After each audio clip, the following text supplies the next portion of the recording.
Assalamualaikum Sobat GPAI seluruh Indonesia. Kali ini kita akan membahas tentang kisi-kisi ujian PK online pada pedagogik 1, yaitu bidang perencanaan pendidikan. Kompetensi inti satunya adalah menguasai karakteristik peserta didik dari aspek fisik, akhlak, spiritual, sosial, budaya, emosional, dan intelektual. Indikator yang pertama yaitu memahami karakteristik peserta didik yang berkaitan dengan aspek fisik, intelektual, emosional, moral, dan latar belakang sosial budaya. Baik, kita akan coba untuk mengenali karakteristik peserta didik. Karakteristik peserta didik meliputi etnik kultural, status sosial, minat, perkembangan kognitif, kemampuan awal, gaya belajar, motivasi, perkembangan emosi, perkembangan sosial, perkembangan moral dan spiritual, dan perkembangan motorik siswa. Berikut rangkuman materi dan beberapa contoh soal.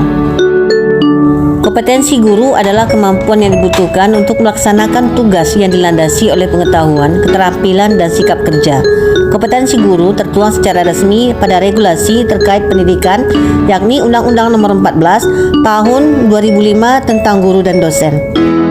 Ada 4 kompetensi guru. Yang pertama, kompetensi pedagogik. Yang kedua, kompetensi profesional. Yang ketiga, kompetensi kepribadian. Yang keempat, kompetensi sosial. Untuk guru madrasah dan PAI ditambah dengan kompetensi kepemimpinan. Kemampuan pedagogik adalah kemampuan guru dalam mengelola pembelajaran peserta didik yang meliputi pemahaman terhadap peserta didik, perencanaan dan pelaksanaan pembelajaran, evaluasi hasil belajar, pengembangan peserta didik untuk mengaktualisasi ragam potensi yang dimiliki. Jadi pedagogik 1 adalah kemampuan guru dalam perencanaan pembelajaran.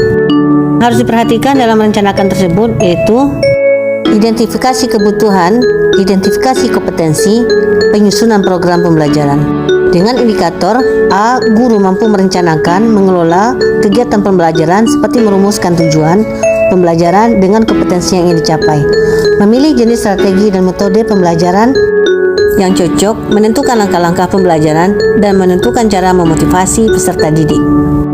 C. Guru mampu merencanakan menggunakan media dan sumber pembelajaran serta sarana yang sesuai dengan proses pembelajaran. Yang D.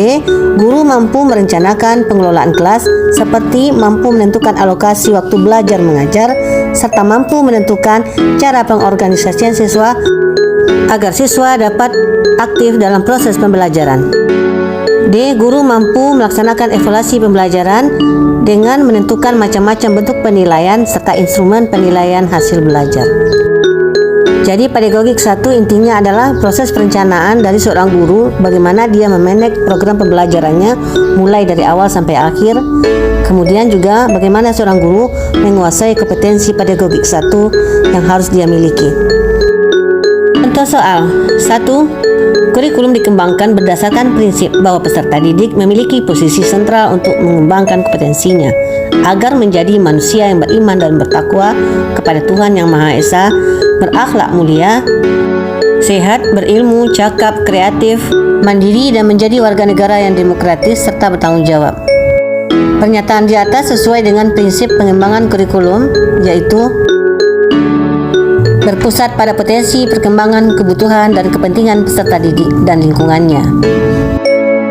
2. Menerapkan suatu prinsip, model pembelajaran, mengevaluasi, merencanakan, mengemukakan pendapat, mengambil kesimpulan, termasuk klasifikasi kata kerja operasional sesuai dengan tingkat berpikir, menerapkan, dan mengevaluasi. 3. Mensintesiskan, mengelompokkan, menjelaskan, mengorganisasikan, meneliti, melakukan eksperimen, membuat analog, mengurutkan, termasuk klasifikasi kata kerja operasional sesuai dengan tingkat berpikir, proses atau processing. 4. Guru dalam mengidentifikasi materi pembelajaran hendaknya mempertimbangkan 1. Potensi peserta didik, karakteristik mata pelajaran, relevansi dengan karakteristik daerah. 2. Tingkat perkembangan fisik, intelektual, emosional, sosial, dan spiritual peserta didik. 3. Kebermanfaatan bagi peserta didik, struktur keilmuan, aktualitas, kedalaman, dan keluasan materi pembelajaran. 4. Kemampuan guru dan ketersediaan referensi. 5. Relevansi dengan kebutuhan peserta didik, tuntutan lingkungan, dan alokasi waktu. 6. Alokasi dana yang tersedia.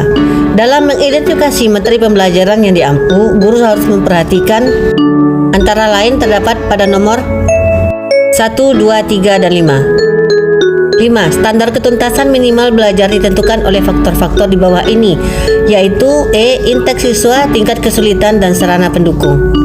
6. Untuk memudahkan penetapan materi pembelajaran dapat mengacu pada rumusan kompetensi dasar. 7. Upaya guru dalam memanfaatkan hasil analisis untuk menentukan ketuntasan belajar antara lain sebagai berikut. Jawabannya C. Mencari letak kelemah secara umum untuk mendapatkan ketuntasan hasil belajar yang maksimal. 8. Upaya merancang pengayaan bagi peserta didik yang mencapai ketuntasan belajar optimal tampak dalam kegiatan guru sebagai berikut. Jawabannya D, yaitu diberikan materi yang tingkat kesulitannya lebih tinggi dan soal-soal yang tingkat kesulitannya juga lebih tinggi dari yang sebelumnya. Dalam menentukan materi pokok hendaklah mencakup pengetahuan, keterampilan, sikap atau fakta, konsep, prinsip, dan prosedur yang harus dipelajari siswa dalam rangka menguasai standar kompetensi dan kompetensi dasar. Sekian video kita kali ini, semoga bermanfaat. Assalamualaikum warahmatullahi wabarakatuh.